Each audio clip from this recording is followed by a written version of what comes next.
I noticed that you changed up the title. You did not no, like so my first, no. Okay, yeah, go ahead. In fact, go ahead. Explain here's yourself. where I wanted to start. I love your title. Okay. I mean, why? no, why would someone say? Obviously, I love my title. I love your title. Clearly, there's a butt coming. There's not even a butt coming. Like listen, pal. We've been rejected by enough VCs. I know a breakup mail when I see it. No, like unequivocally, I love it. Period. The end. We love meeting Oxide.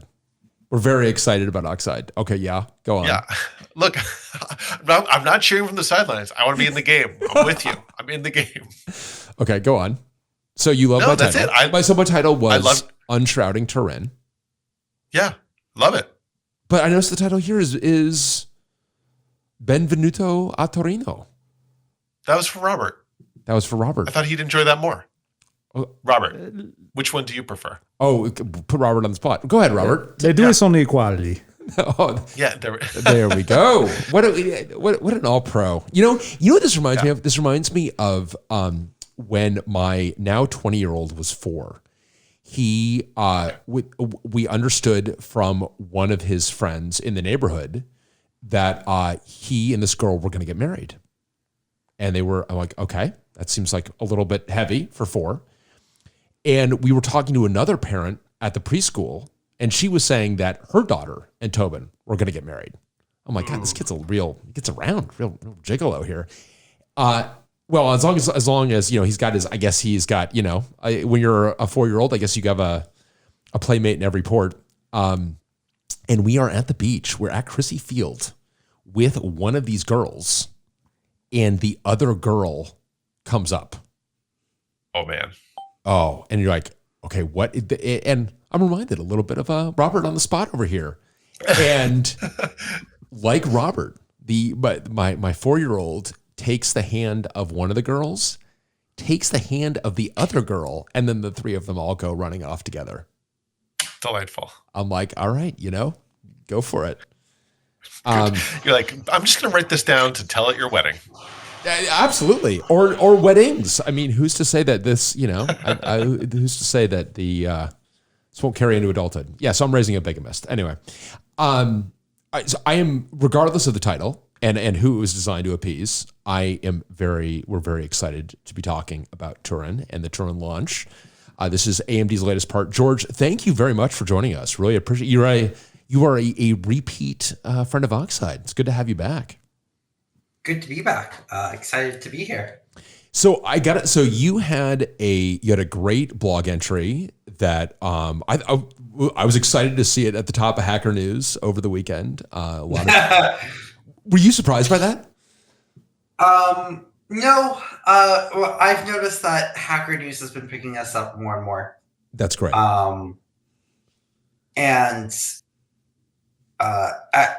Ironically enough, so we recently moved over to Substack, and we noticed that seemingly the SEO for Substack is a lot better. So that article got a lot more traction. Oh, interesting. So it being at the top of multiple sites, aggregator sites, doesn't surprise me. Maybe the SEO, it may just be also that you just got a great article on a hot topic. This could be. And what's funny was the video actually did really well. So, okay. I'm glad you brought up the video. So there was the video part of the article. No, I'm glad you brought it up because the comments on that video were the nicest YouTube comments I've ever seen in my life. Yeah. I didn't even know YouTube comments could be nice. Yeah. And most, what I've noticed is that, so you guys can't see the like ratio, but it currently has a 100% like ratio. I mean, what is going on? This can't be a YouTube video. No idea. It's not YouTube. It's not YouTube. There's something. This thing has fallen into some alternate reality, and the comments are all like, thanks for all of your diligent work, and I love. I mean, it's great. God, we talk about lightning in a bottle. I don't know if you saw these, Adam, but it was just like I think a lot of it is because last month or just the month before, Anon Tech closed. Yes. put up their hat for the last time. A lot of the older folks like Ace Hardware Review, Real World Tech, David Cantor doesn't really write anymore. So a lot of the in-depth stuff has sort of disappeared over time. Yeah, so you think that this has given the internet some gratitude? You've managed to domesticate the internet, and actually more so that I think people want an alternative to that really goes in depth. Well, right? And look, it was like if there was a YouTube video that we're going to start having nice comments on, that was a good one to start on. That was a great video, went in depth. I love that you kind of had the surprise ending where you set a world record in your hotel room. Maybe actually let's start with there. What was that benchmark that you were running? And you were running that on Turin, obviously. So that was Y-Cruncher 100 billion BPT BBP, excuse me, it's hard to say. But basically it all it does is it's a compute benchmark. So it just wants as many threads and as high clocks as you can get. It's not memory bound at all. But the prior record at the time of that video was about 10 seconds. And that was a sub 5-second result. And I see Jordan in the chat, as one of the audience members, he was running it with someone else in the room, Jeff from Craft Computing, and I was doing my video, and I see him in my eye trying to wave this laptop. I'm like, I couldn't really say anything. I was like, "What's going on?" And he's like, "Do you want to show the audience that we just broke a record?" I'm like, "Okay." Completely unplanned. I had no idea that was going to happen. It was pretty great. It was pretty great, and I love that you're like kind of wrapping it up. And you're like, no, actually, wait a minute, hold on. I'm not this laptop just being handed to me. Wait, there's literally I pulled Elisa's suit. Wait, there's more. There's more. Yeah. Okay. So, and obviously that setting, and it's helpful to know that this is a very compute intensive workload, because one of the things that I think that we've heard from a bunch of folks is this thing is so much more compute that now you've got to really ask questions about balance of the system and memory bandwidth and so on. So I want to get into all that. I guess one thing I would kind of ask you from the top, just what is your kind of top takeaway from the Turin launch? And was there anything that surprised you? Was there anything that you either didn't know what was coming or didn't know the kind of magnitude, or you're just sort of three things here, if you don't mind. What surprised me most about Turin specifically was, one, the fact that they hit 5 gigahertz on some SKUs. Yeah, I was going to ask you on a server that. CPU. Yeah. But not just hit 5 gigahertz. Like I wrote in the article, Wendell from Level 1 Techs in a essentially web server workload was hitting 4.9 gigahertz all core. That's nutty. Yeah. That's utterly nutty. That is crazy. 'Cause I feel like the last time we were really, it's been a minute since we've seen clocks that high from anywhere. I feel it's been like, I mean, IBM was hitting it with power. Yeah, well, no, IBM-C is really the only folks that do that sort of over 5 gigahertz consistently in server. Intel back in the day, if you remember those Black Ops CPUs, they were doing 5 gigahertz.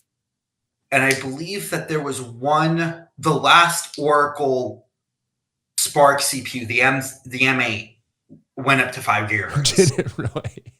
But other than that, it's like I'm having to like draw upon like some fairly niche CPUs here. Right. The fact that what is effectively a mainstream CPU can do this is crazy. But add on to that, just the fact that Zen 5C, so sort of those compact cores, have the full 512-bit FPU. Yeah. I think that that's really impressive, considering that they're sticking 16 of them into a single CCD now. So let's elaborate on this a little bit, because this is, I think, a really interesting point because we're seeing this from Intel too, right? Where once you get the density up to a certain level, you've got to make some compromises. But the compromises that AMD seems to be making are much less than the compromises you're seeing. I mean, the Zen 5C cores they're still Zen 5 cores.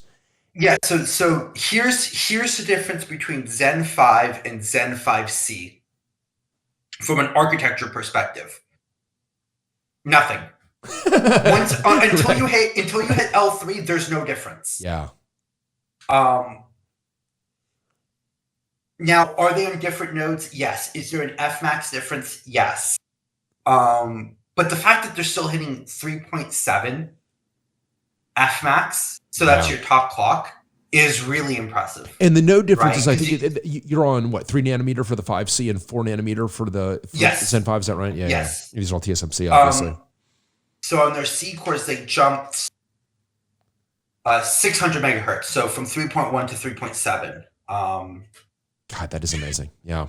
Yeah, and there was a good point made, and I think the biggest jump in recent AMD history in terms of the server performance is not Zen 4 to Zen 5. It's Zen 4C to Zen 5C. Interesting. I think that performance jump is far from I think that's really, really exciting. But what I really like about Turin is not just that there's these big old high-end SKUs, the 128 and 192 core SKUs, but they've paid attention to this mid-range, right? With the 9575F.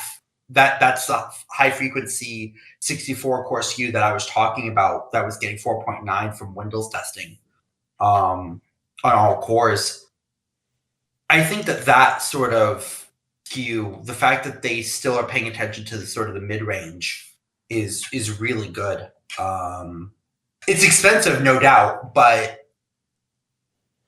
and the fact that you've got this kind of SKU stack now that is kind of a uniform SKU stack where you can start to really make some interesting trade-offs as you look at workload, and it feels like because and Robert here is our resident SKU stackologist, which definitely, I mean, there have been times with Intel where you've got like these 3 different, where you had like gold, silver, and platinum, and you've got also bronze. And bronze, right? And it just it did require like you to get a postdoc to figure out like which part you want. And Robert, what do you make of this Turin SKU stack? I mean, it seems like it's a pretty clean SKU stack in terms of making different trade-offs as you go up and down it. Yeah, I think AMD's biggest strength is the fact that you're basically only choosing the number of cores, what the frequency is, and cache size. Otherwise, all the other features are the same. And I think that actually ends up being pretty powerful. You're not getting to a case where it's like, oh, do you want to have fast memory? Different SKU. Do you want to have a different? Do you want to have RAS features? Ooh, sorry, that's going to cost you. That's going to cost you, right? So you're not having to make trade-offs. You kind of take from the buffet table, but you're not needing to compromise. Is that right? Yeah, I mean, certainly, and I think that when on the Intel side, when you go from these P cores to E cores, Adam, you're going from the P is for performance and the E is for efficiency. You're like, uh-oh. Or as so Joe McCurry from AMD put it, economy cores. Economy cores. When he said that on stage, Ian and I were laughing for about 5 minutes straight. That's really good. Yeah, and because in particular, like you don't have AVX 512 on those. That's the most shocking bit to me is that you basically still never, despite Intel championing it and trying to put all that energy into everything over the years, you still just got nothing. And let's just say that's something I've harped on Intel about is the fact that they now have an ISA segmentation. Yes.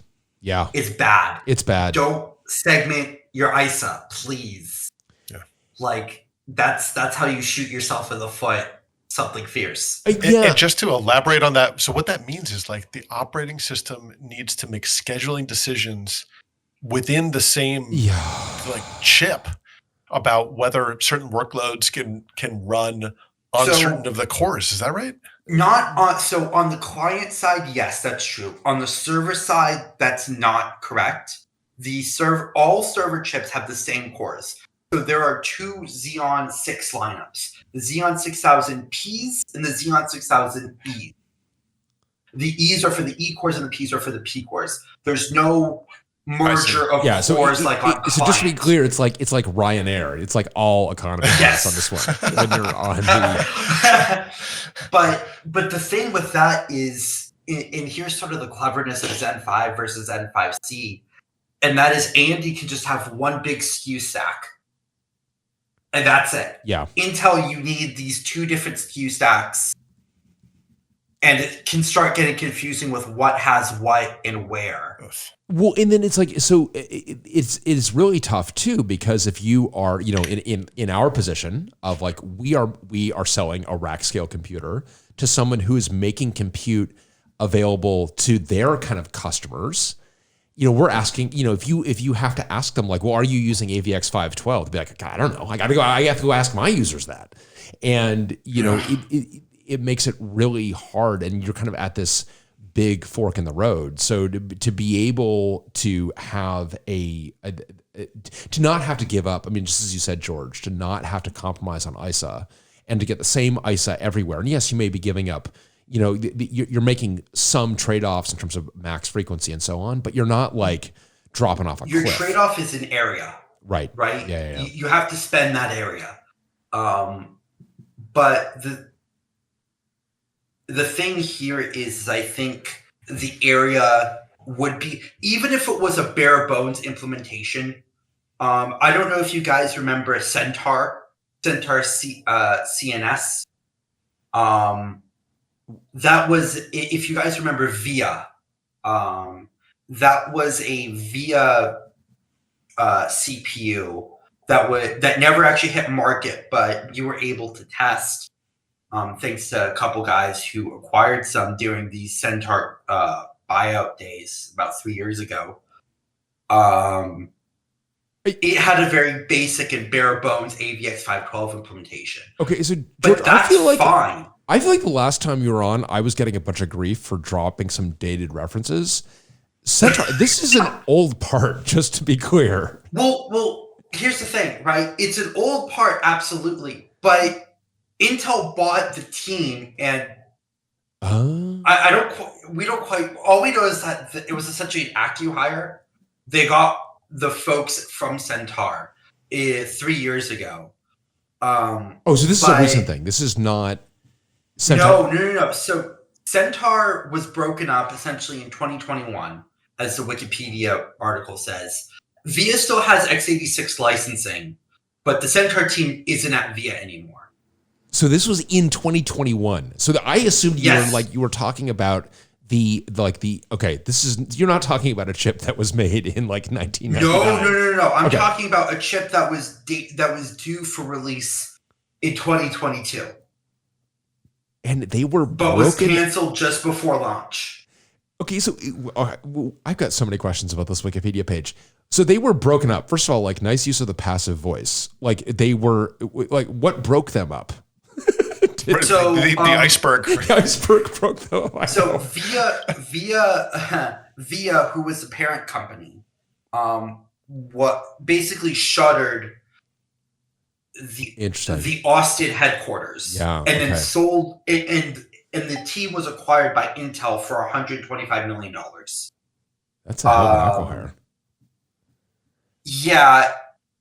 Here's the thing. It was very quick. Nobody was expecting it. And it was very, the amount of information that has been shared about it has been close to zero. Interesting. And if you ask anyone that formerly was there, they don't say anything. It's kind of weird. Wow. So, okay, interesting. And so then VIA, I didn't realize that VIA was an x86 license holder. So they had licenses from IDT, which is what Centaur used to be, and Cyrex, because they acquired Cyrex. Right. So they had licensing, and I think they still technically do. And which is how Zhaoxin, which is a Chinese x86 manufacturer, has the ability to make x86 CPUs, which that's a whole history in and of itself. God, thank you for opening up all of these doors. Did you see this? No, there's this documentary, The Rise of the Centaur, covering the early history of the company. It's like, okay, that's must see TV. Well, but the reason why I brought them up is because they're what was supposed to be their newest core, CNS, was supposed to have had AVX 512 capabilities, but it was a very bare bones implementation of AVX 512. Oh, interesting. Okay. And if the E-cores had a bare bones implementation, I think that would have been fine. It doesn't have to be good. It just has to be there. Yeah, interesting. And the fact that it's not there at all really does. It is, as you say, it's a separate ISA. Yeah.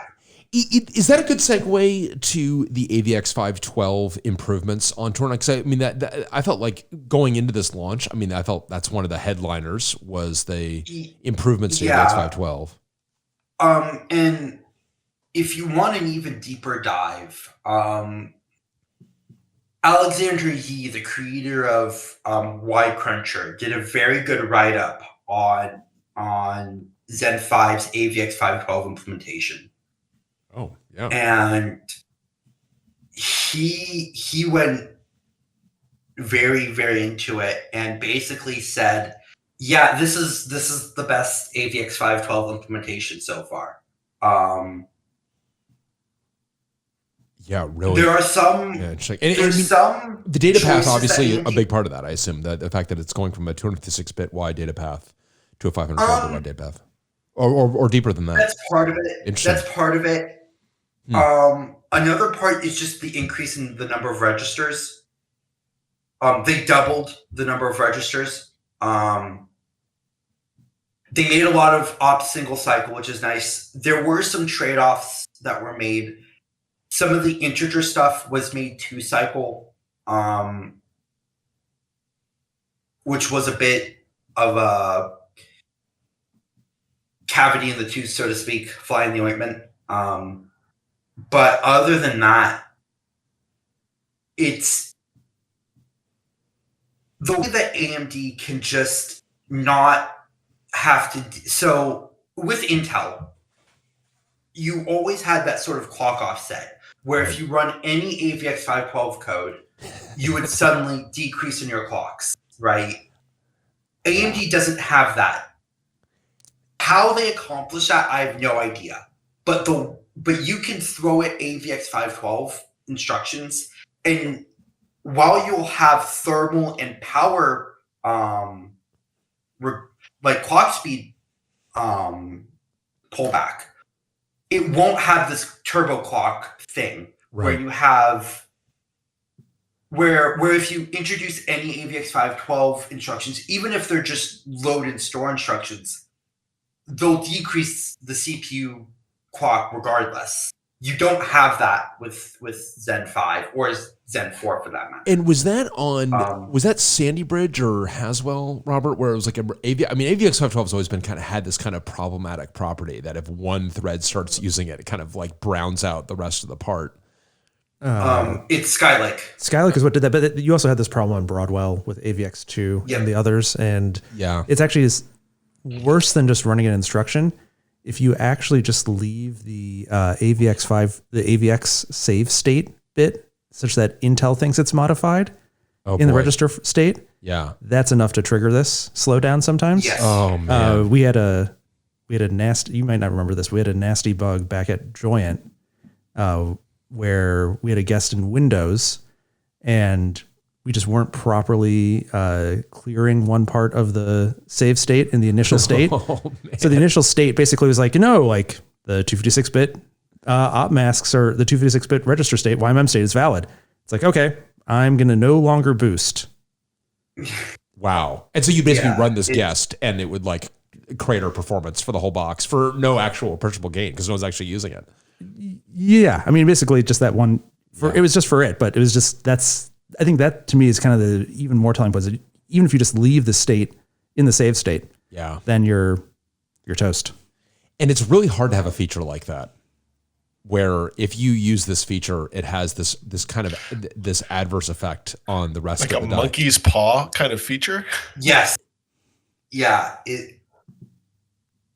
in It's what very was hard to funny reason about the was- performance when you have these kind of problems. So, and Yeah. AMD is not needed. And I mean, you know, and it sounds like, George, you got the kind of the same question of like, you've just come so accustomed to these kind of intense compromises that come with AVX 512. It's kind of amazing that we can have it all. Yeah. It's how do I put this? I think what Zen and if you read the initial sort of coverage of Turin, sorry, not of Turin, of Granite Rapids. So that's Intel's newest Xeon chip. Right. They're all the coverage was like, yeah, it's good. It competes with Genoa. But we were all briefed before this. And we are just sort of thinking, yeah, but is this actually going to compete with what's coming up next? And it's, let's put it this way. At least AMD isn't competing with itself anymore, if you get what I mean. Right. But it's not a good competition for Intel. Like, it's not a winning one for Intel. They can at least bid on something and not be laughed immediately out of the room. But yeah, and you would expect that to, like, I mean, flip a little bit with Sierra Forest, but then you end up with this kind of this E-core business, and I mean, I think there's going to be things that are going to be interesting over there, but Turin is a very hard part to compete with. It's done a pretty good job across the board. And so I think George, I'm not sure you got to all three of the things that you had that were, so you had the frequency, the high number just in terms of the F cores and getting that up to 5 gigahertz, especially across all cores. And the fact that there's only 2 500 watt SKUs, I actually really like that.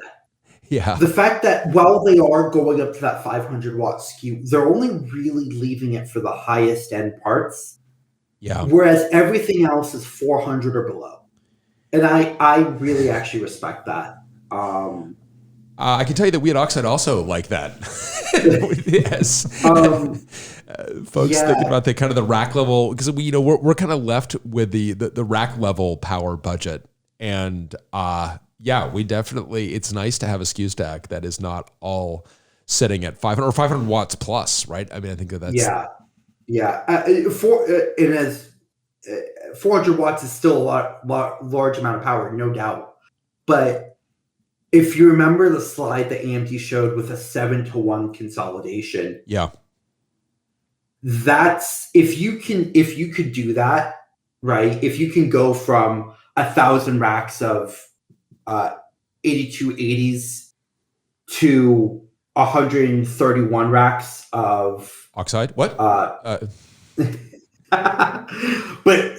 if you could do that reduction, it's, even though the single SKU power has gone up, your total power savings has gone, like your total power of the data center has gone down.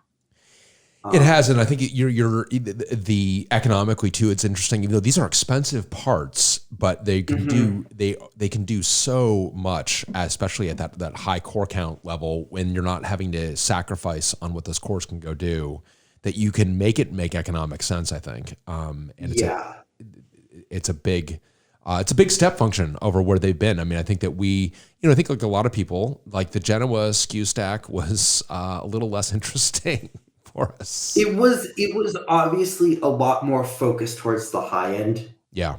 Like it was very much skewed, pun intended, towards the hyperscalers, right? Towards those people who can take that much power and just not care.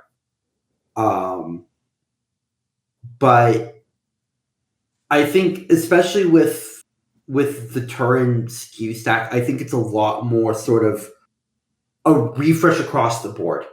Yeah. Which is really good. Yeah, it is. Maybe that's a good segue, Robert, to the kind of our thinking on Turin, because George, as we're kind of thinking about our next gen sled is obviously a Turin-based sled. We did deliberately elect to kind of bypass Genoa and to intersect with Turin. Do you want to maybe describe our thinking a little bit there, Robert? And we've got. Sure. Yeah, we can go a bunch of different places. I think the starting place is really actually going back to Milan. Yeah. Because actually, like 64 core Milan, like the 7713P, or even if you go up a little bit, getting that in 225 watts or 240 watts, that was actually really nice. Really nice. Yeah. That was really nice. Performance per watt on Milan is really pretty great. Yeah. I mean, when you get, it's hard to compare to the, 192 Zen 5C cores in that range. But, once you kind of get to Zen 5, I mean, I still miss that there's no 225 watt, 64 core, core part. But I think this is where you're going to see this from our end, trying to think about how do we get a little more flexibility, leverage the fact that you have base DRAM has increased in capacity without going to 3D stacked RDIMMs. Yeah.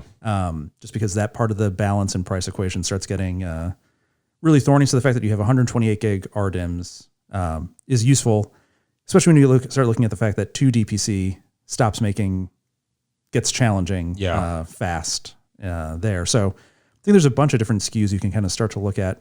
I think one thing I've been keeping my eye on is actually the 160 core Zen 5C. As one thing to look at, because like that kind of keeps you below 400 watts. So I think it's still like a Group E CPU as opposed to a Group G in the IRM.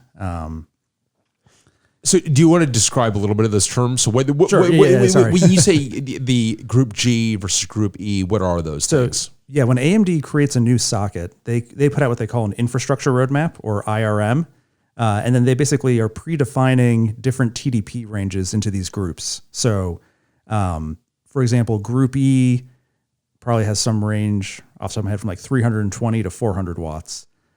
These new 500 watt CPUs, I sometimes joke, are Group G guzzlers, just because they definitely take a lot. But you can design your platform to different TDP kind of thresholds, these kind of different infrastructure ranges, and then you'll get different kind of CPU and core counts. So like, I think if we look at, there's like 3 or 4 different 64 core CPUs.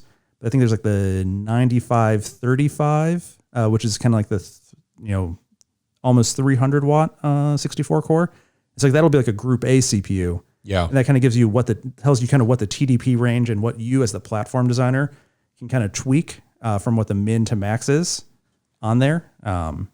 Whereas like, the others will come to Group E, or some of these even smaller ones, like some of the 32 and 16 cores, if they're not getting cranked up for frequency, might even be in like Group B and related. And then, but as we were thinking about Cozma is our code name for our next gen Turin-based sled, SP5 based sled. What were we thinking in terms of what groups we wanted to target, and kind of like the trade-offs there in terms of flexibility? Yeah, that's a good point. So I think a lot of what we do is a bunch of work that we do with actually Eric, who's also on here. We're trying to figure out, hey, like, what's the right balance of how many stages, how many components do we need to kind of reach what what power group. So like, for example, when we did SP3, we designed what they called Group X, which was the group they added later for the 3D V-cache and like max frequency SKUs. Yeah. Which had maybe it's like a 240 or 280 watt max. But then we ran kind of a 225 watt CPU in there the entire time, giving us plenty of margin, plenty of headroom, which meant that, our power subsystem was very clean. So here we kind of are saying, hey, let's we said, hey, we're going to start with Group E as our target. We're going to see, what does it cost us to fit Group G? Does it actually cost us more stages, more inductors, more other parts? And, then of course the question of, can you air cool 500 plus watts, which is a different question entirely. Yeah, Eric, do you want to describe some of kind of the thinking there as we were looking at what the PDN for this thing was going to look like? Yeah, so generally the trade-off is not even so much cost, it's space. So if you look at that in the chat, there was a server that had 2 sockets and like 48 DIMMs or some insanity on it. And if you look at that thing, there's a whole lot of power stages in it. And if you look at the board designs for those things, having that many power stages basically creates a giant wall for you to route around, which sucks. So you have to pull out all those lovely PCIe lanes we love to use and Right. route them around all those power stages because they don't really like going through them. And when you mean route, you're talking the physical layout. Traces here. on the PCB, traces on the PCB, right? Yeah. And so for our power design, I tend to bias towards the conservative side of things. One, because we're not building, 1 million of these, and I don't have a finance person beating down my door over $5 in extra components. And 2, because it gives us flexibility, right? So if we wanted to run those 500-watt chips, I'm going to be able to do that. Yeah. Yeah. Well, and I feel that Eric, I think whatever size Oxide becomes, even we're selling millions of them, I will help slay the person that comes to your door on the 5. Because I feel like on so many of these parts, I mean, yes, they add up and it's part of the BOM. But man, look at the cost of these CPUs is so much greater, and getting the flexibility is so much more important. And having the reliability of having margin, yes, and not having to worry about it. It's like, okay, I can push it down to like 4 millivolts of margin to the spec. It's like, but why? So I can save $5? Like that's dumb. Don't do that. And then I would love to get a bunch of commodity servers and just start throwing them through power testing and see what they do. Oh, well, I don't know if how close they are. Oh, and I think, George, I'm sure, I don't know what your experience has been up there, but I definitely I do love a bunch of the reviews online of Turin cautioning people to not do exactly this. Like, by the way, your SP5 motherboard may not be able to take some of these SKUs. Yeah, basically what AMD has said is there's these 500-watt SKUs, but if you are an end user, like if you bought, like if you're a small medium business and you bought, say, 4 Turin servers from Dell or whoever, don't just swap out the chips. Please make sure that that your boards can actually support these chips. Yeah, and having because the problem too will be that if you push these things to the margin, I mean, you can get misbehavior. It won't be as simple as burning the house down. And you can get some very weird, bizarre behavior that you're just going, why is it doing this? And you'll tear your hair out for a week trying to figure it out, and it's just because of the power.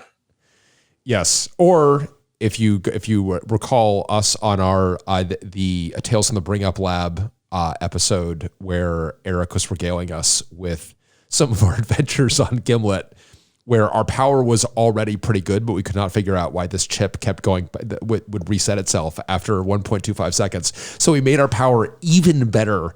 And Eric, my recollection of this was AMD's we have never seen power. This power is amazing. You've got amazing margin. It can't be that. And sure enough, it was not that. It was firmware, of course.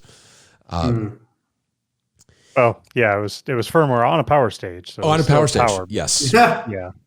Yeah. It was the control interface that the AMD processor uses to tell the power stages what voltage it wants. Turned out to need a firmware update. It very actually much a face slapping. George, this is kind of hilarious because we were not, the SVI2 was the protocol this thing uses, that the part uses to talk to the regulator, and the SDLE, which we had used, this great part from AMD that we had used to actually model all this stuff, as it turns out, didn't have a hard dependency on getting the ACK back from the controller when we set the voltage to a specific level. The part, as it turns out, wants to hear that ACK, as we learned. Yes. We learned that the hard way. We learned that the hardest, most time-consuming, most expensive possible way. But we did learn in the process. I thought it was super interesting to learn that our power margins were really good on that. Because that was a first natural line of attack was our power margins aren't that's why this thing is resetting, because it is, or in a reset loop, because our power's not good enough. But we actually learned in the process of doing that, no, this power's actually quite good. Yeah, it was rock solid, and it was just stupid margin. So, Eric, as you're kind of thinking about like, okay, so we need to, there are things we need to do. And were you coming to the conclusion that, okay, I think we can make this all fit? I mean, as you're doing that kind of that trade-off? Yeah. And so the big trade-off is, okay, are we going to have customers that need it? Are we going to even want to run a 500 watt? Can we air cool 500 watts? Because we're not water cooling. And to me, as the power person, it basically came down to, it doesn't hurt anything for me to put another power stage on this thing. Yeah. And I can always turn it off. And then it's just not doing anything, but it's also not contributing any heat to the system. So if I wanted to, I could turn it off and I wouldn't pay that much of a penalty. And importantly, we're able to use the same regulator it's not like we're having to swap regulators to accommodate this. We were able to use the same Renaissance parts for this. And then from a thermal perspective, so that's kind of like, all right, that we've got the insurance there. And then from a thermal perspective, we also needed to do because you said we're not water cooling this thing. So, can we, and at 500 watts, I think we definitely know we will not be talking about how quiet the fans are because no, you will not. You'll be lucky if you can hear us talk over the fans. Yeah. And we know the fans will be cranking, but I think that we've done that, and Doug and crew have done the modeling on that. I'm calling it we can air cool it. Yeah. Yep. No, that's the current thing. Not max out fans. Yeah, I mean, right now we've done all of our worst case studies, which is basically saying, assume the CPU's going 500 watts. Right. All the DIMMs are going at their maximum. You've got every SSD going at its maximum and the NIC. Right. And, some amount of loss. You're paying some amount of loss for all the stages. We still think we can cool that. And then practically speaking, even though the CPUs with turbo boosting have a good way to eat up the rest of your power, you're usually not getting all of those devices maxed out all at the same time. It is in particular, like it's real hard to max out your DIMM, the draw on your DIMM and the draw on your CPU at the same time without being mean-spirited. I mean, you have to be really... maybe AVX 512 will let us do it this time. Yeah, they've also gotten a lot more clever about how they do all the hashing across across DIMMs. Yes, substantially so. Right. Okay. Yeah. You're right. I should not be tempting the gods here with one thing that surprised me coming into this, like outside of the industry and coming into this, is seeing like, okay, you got your 500 watt TDP, but that's not actually the peak power you can draw. They can draw over 800 watts transient as they're scaling things up and down, and it just blew my mind. It's like, wait, this 500 watt part can just spike up over 800 watts and then scale itself back down. That's great thermally, but damn it, I gotta provide that. Right. Yeah.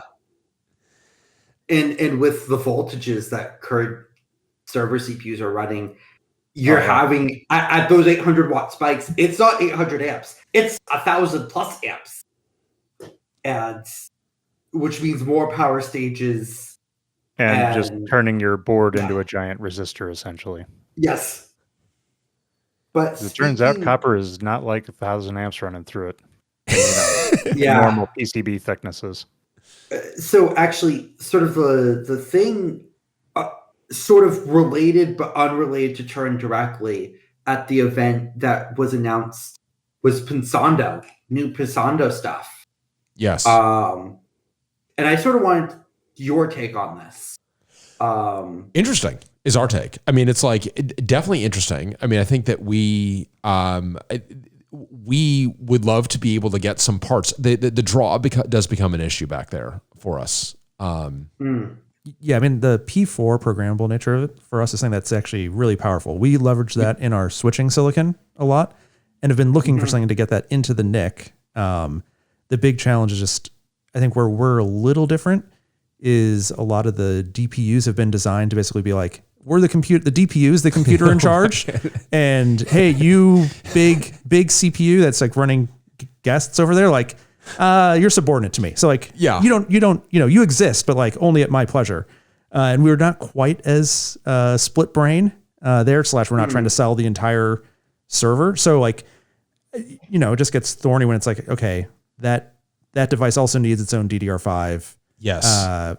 Some questions around like, how do I deal with... like, oh, but think of how much it could offload your processor. It's like, yeah, but the processor's still going to get maxed out. So now I've just increased my overall power. Totally. Yeah. So when we end up designing for kind of not absolute density, but trying to get the best density in a fixed power budget, which because, unlike the hyperscalers, we're not basically building a power plant next to every new DC.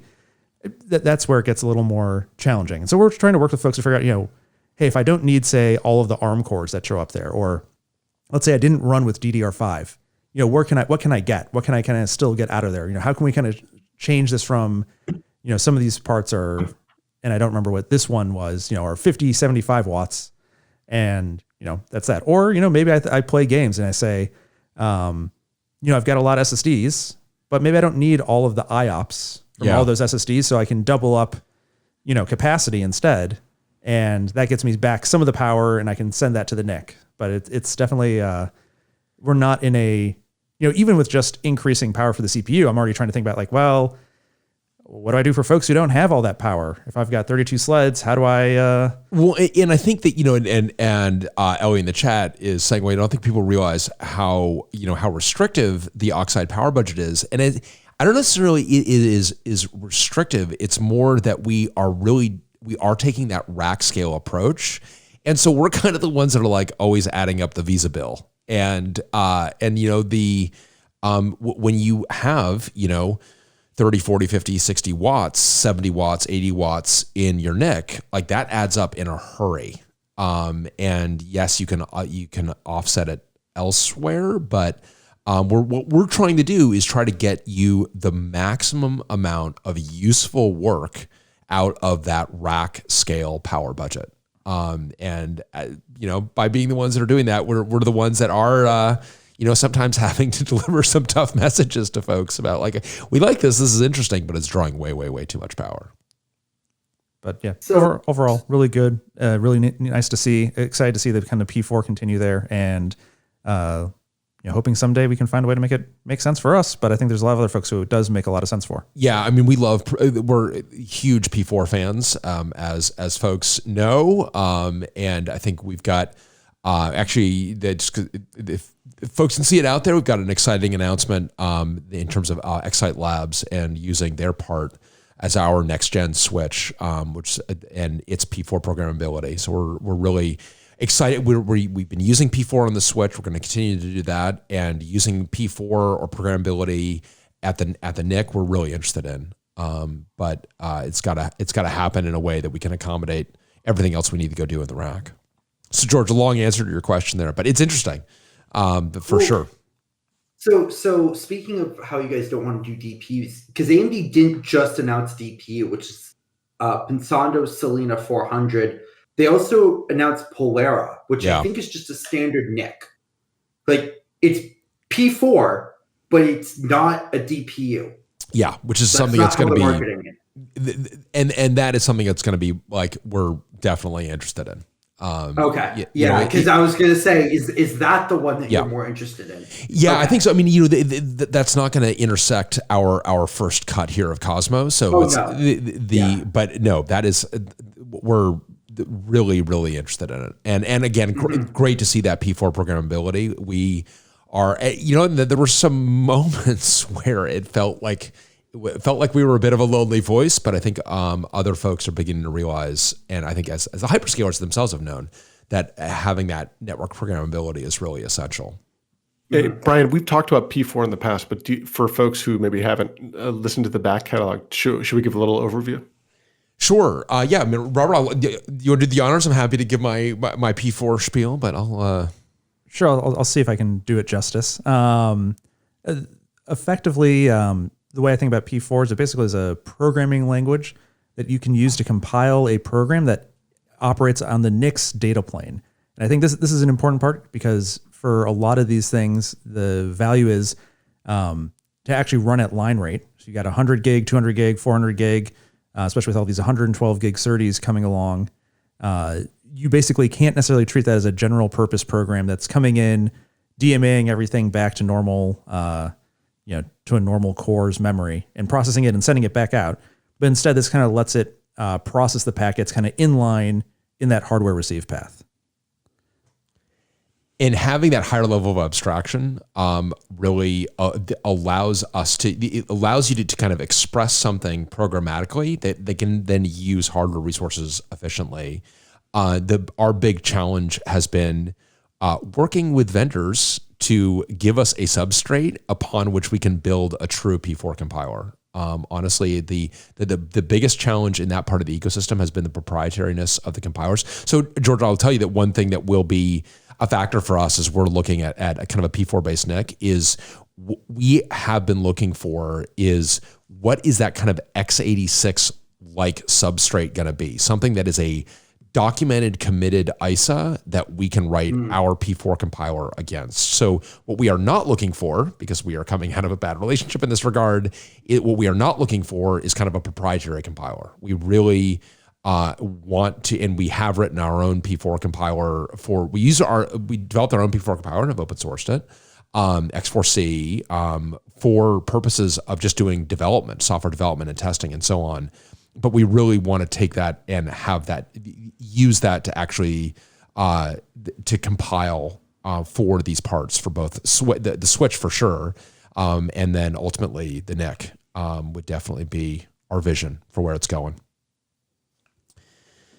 Yeah. And I know you guys, as were a lot of us, disappointed with Intel discontinuing the Tofino line of switches. George, I really appreciate your sensitivity of taking us into the kind of the grieving room, and really your bedside manner here is really exemplary. And, yes, I was really feeling you kind of passing the tissues to us as you really felt our loss, and I really appreciate that. Yes, but yeah, and one question I have with AMD is, does it make sense for them to make their own switch eventually? do you want our answer? Are we in charge of AMD now? Because we got like lots of ideas. Yeah, Robert. Actually, George, this is the pitch I've tried to make to them. Just because to me, it's like, if you actually look at NVIDIA and what they've done with NVLink and basically buying Mellanox, at the end of the day, to really be able to, deal with that, what they're doing with Ultra Ethernet, it feels like you have a P4 engine. Yes, it's going to be a big change to take it from, the NIC kind of two port form factor to, a switch ASIC and kind of dealing with power. But I think that if you really want to do well in that space, you can't rely on just like, hey, I'm going to convince Broadcom to let me pass through, XGMI, through my switch. And or whatever they're calling that Infinity Fabric transport these days. But it's now UA Link. Yeah, exactly. Which ironically enough, Intel is now a part of. Right. So I think it's like, it's good that you have that consortium and you'll be able to push some stuff there. But I also feel like at the end of the day, where you see a lot of value from NVIDIA is that they are building, where they've been successful is because they have vertically integrated a whole lot of that stuff. Yes. Yeah. And,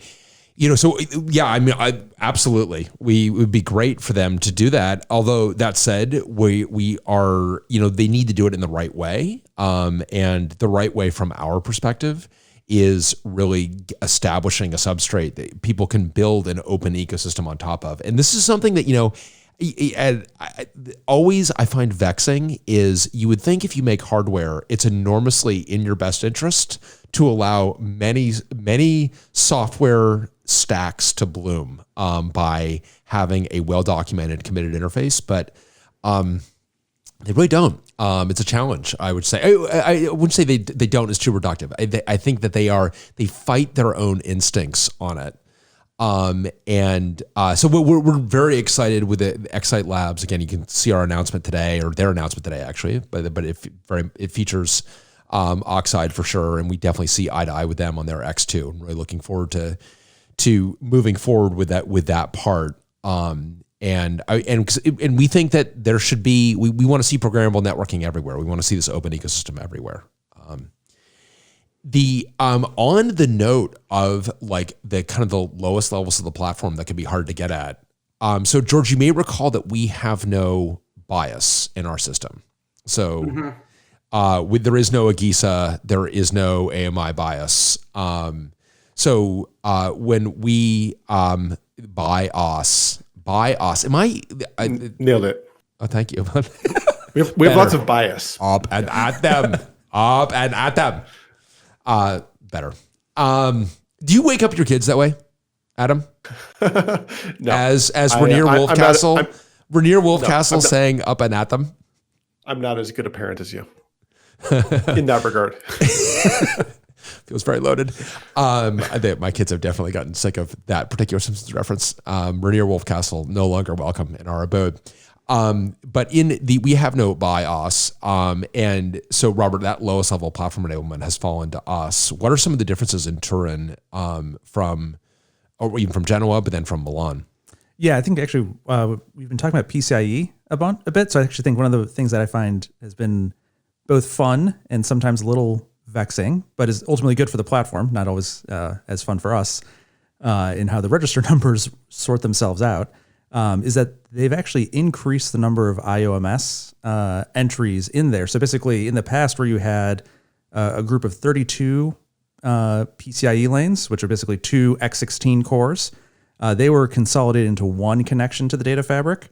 Actually, one of the more interesting things is that we've seen that in Turin, each X16 group is connected to the data fabric independently through its own kind of IOMS/IOHC, which are all, I guess, internal AMD names. Yeah, those are effectively hidden cores, right? Or those are the core-ish. I mean, yeah, I don't know how much. I'm sure there's a Z80 hidden in everything. So I mean, right, or an 8051. So I'm sure everything's a core at the end of the day. But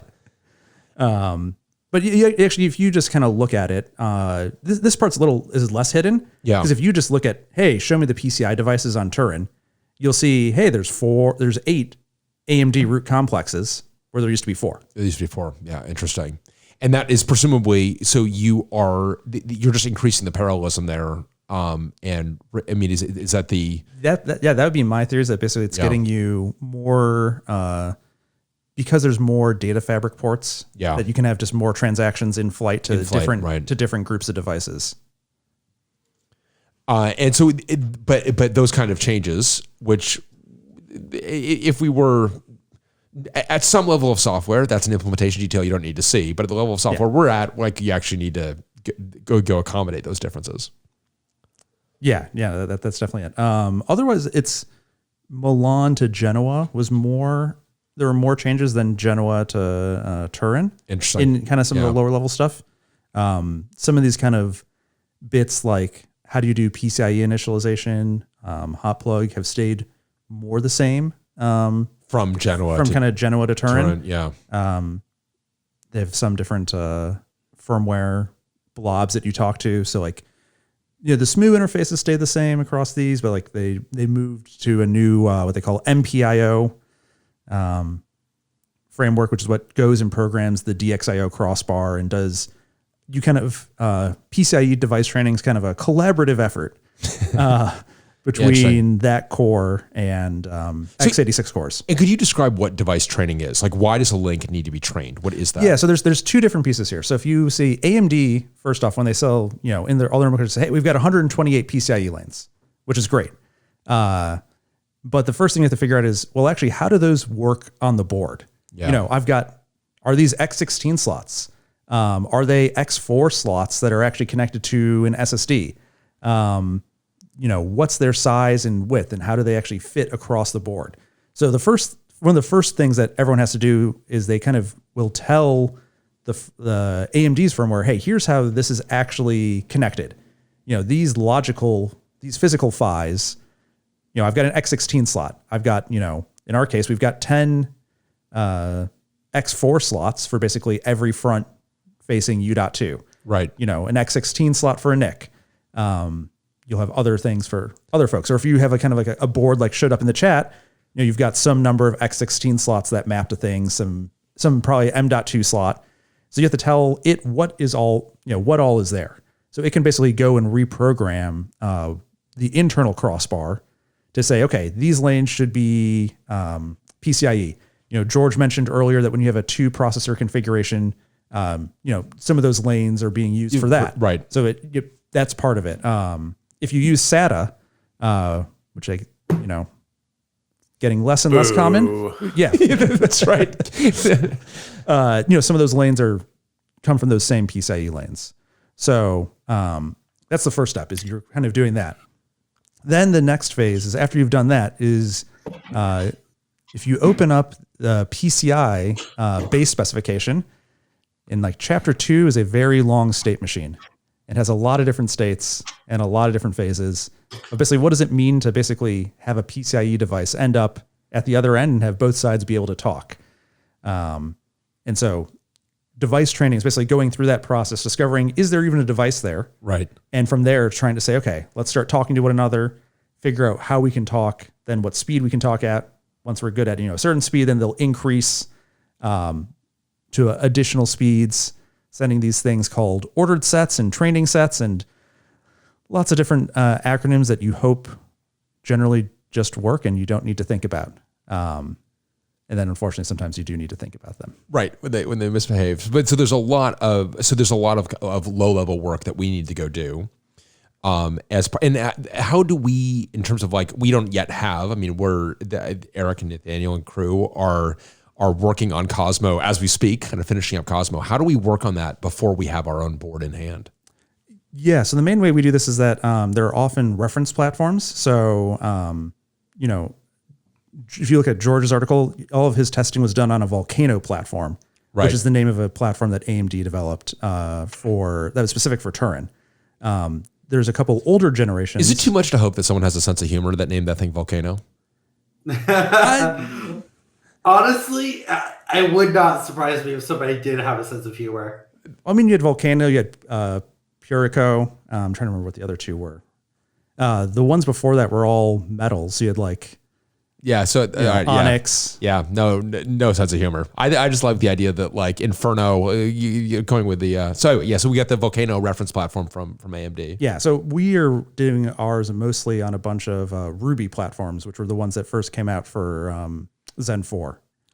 And so we have those, which gives us generally most of the schematics and other bits there. You generally get most of the firmware, but not all of it. So you can't always do all the things on the board that you think you should, like a reference platform will let you do. Right. But that gives us a development platform. So, we're fortunate that we were able to get some early silicon from AMD, so we could actually start doing development of that ahead of launch. Right. And then Nathaniel, do you want to talk about kind of how we use those dev platforms? Because we've got a great little board there.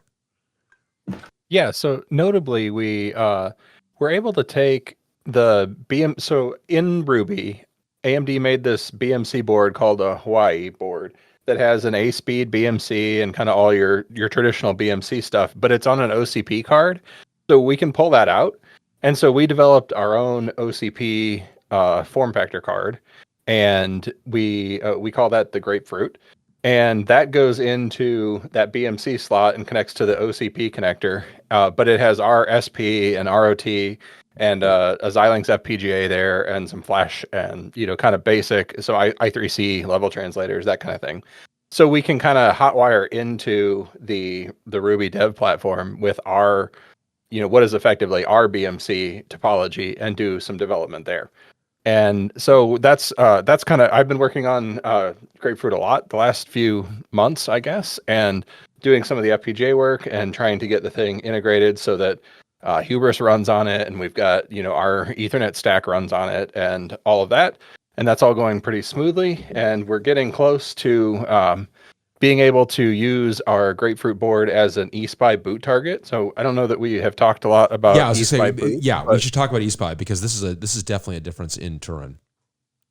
Yeah, so Turin supports you can do the standard like Spinor boot, like all of these devices have done for a while, but they added Espy boot, which it's based off an Intel standard, and so it's an extension to Espy, which is kind of like an LPC replacement, but it's an extension to that allows you to have what they call slave attached storage or slave attached file storage or some flash storage, something like that. And that allows you to boot off of over the SPY network, and it's basically built exactly for the server use case.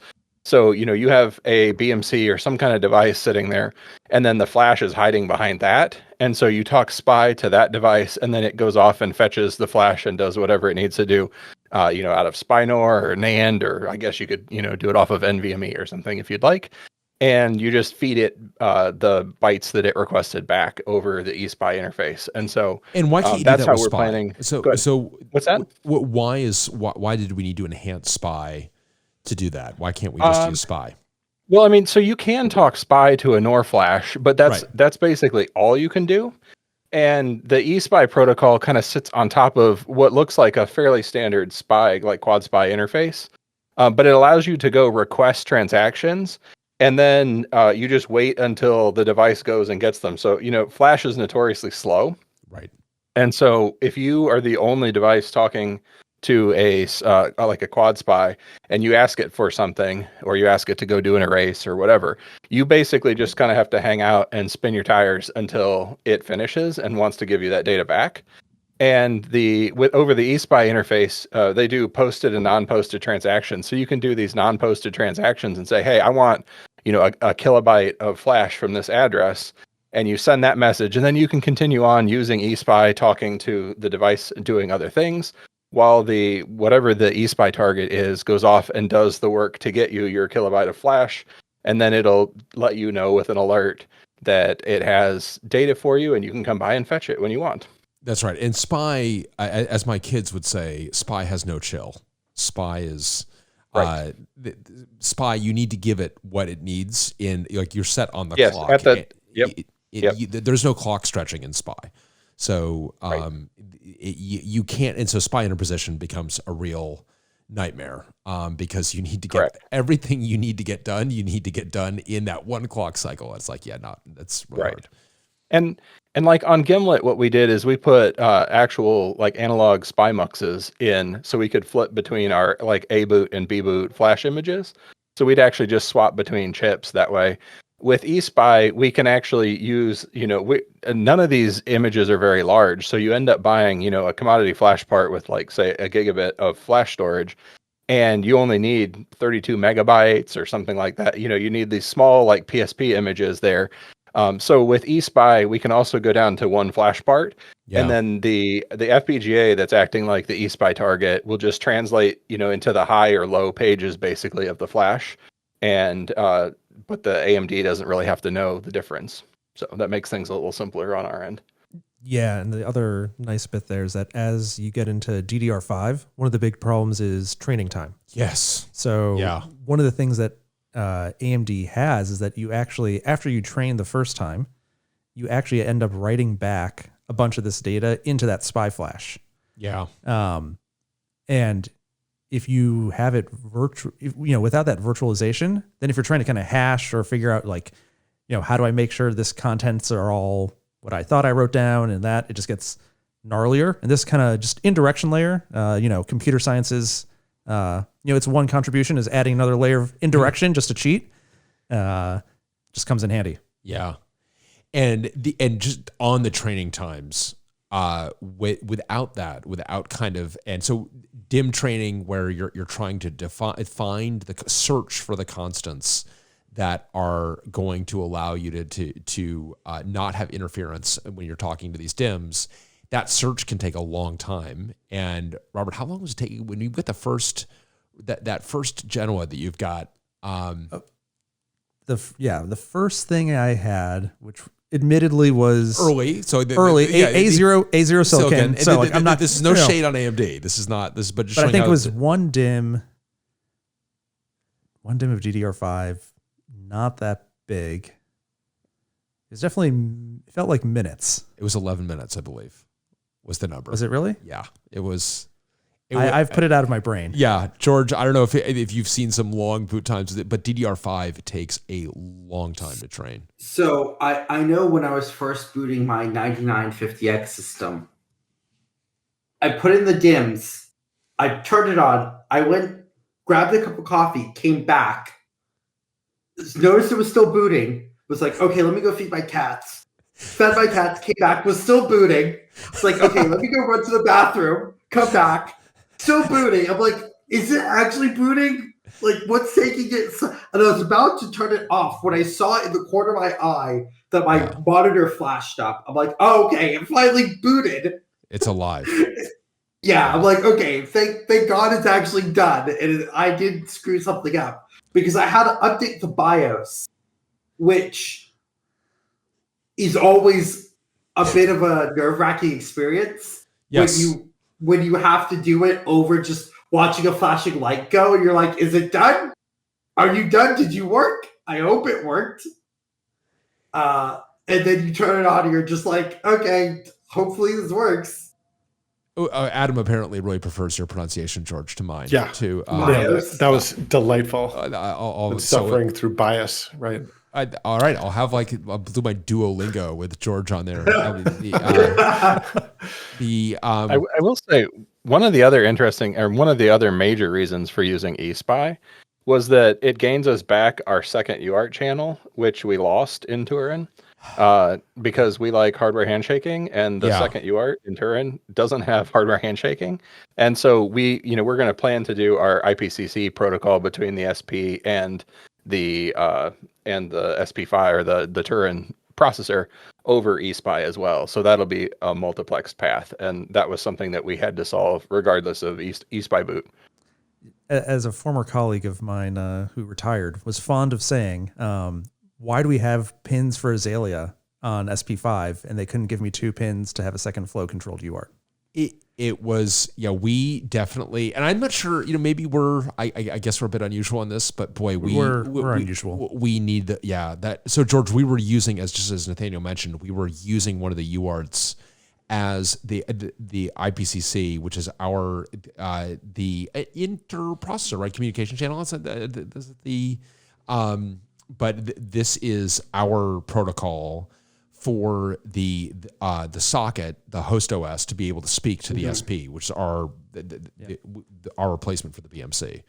Okay. And we were specifically looking for something that we could use that didn't require PCIe training or very much from the peripheral space. That kind of keeps us stuck in the FCH. Even USB obviously requires a lot of SMU bring up and shenanigans, so that was out of the picture. So we ended up with the UART, and actually the AMD UARTs can go up to 3 megabaud, which is more than you do. Well, okay. Well, so they can't go up to 3 megabaud. By default, they didn't. We actually needed the RS-232 level translator to go from like the 3.3 volt to, I don't know, minus 12 plus 12. That could not do 3 megabaud.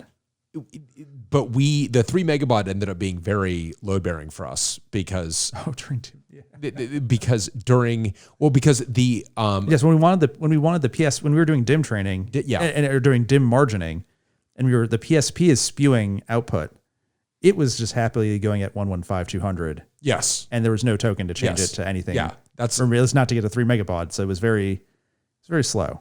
It was very slow, and our friends at AMD fortunately got us a fix to the PSP to operate at 3 megabaud, and it was life changing for I know for 30x makes a big difference for RFK. 30x means when it's 30 minutes, that 30x is like a real actionable human 30x. Not all 30x's are the same, and when something takes 30 minutes, taking 30x off of that is a big deal.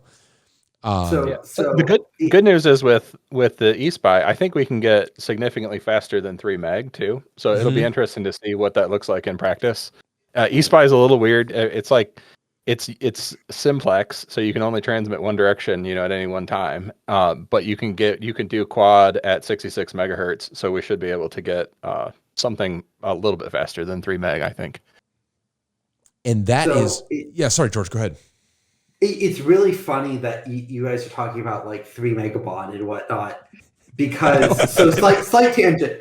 So I used to work back when I was in college. I used to work at the on-campus observatory, and there was a data uplink from the observatory to the lab, which was about 1.5 miles distance.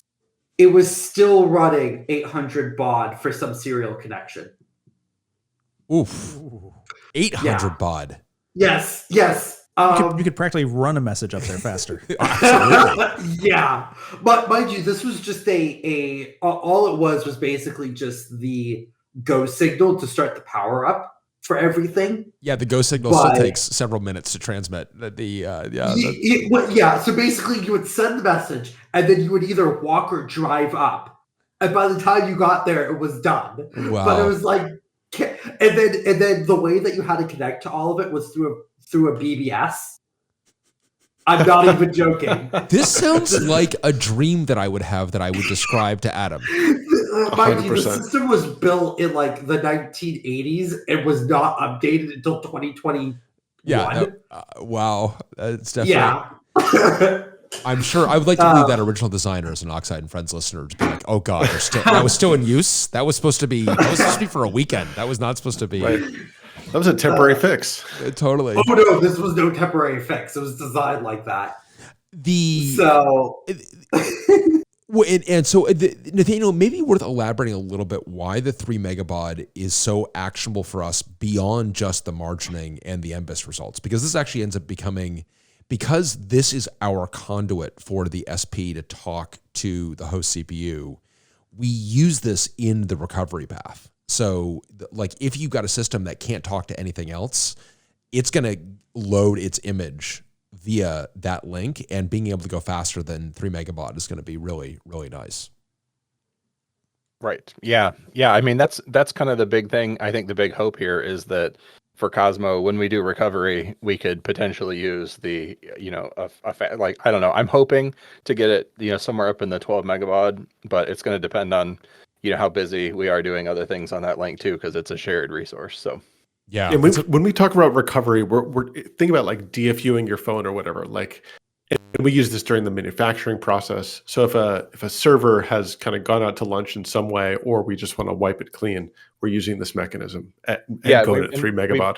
Yeah, and I think we're replacing the Spinor image basically over 3 megabaud. So it's, slow.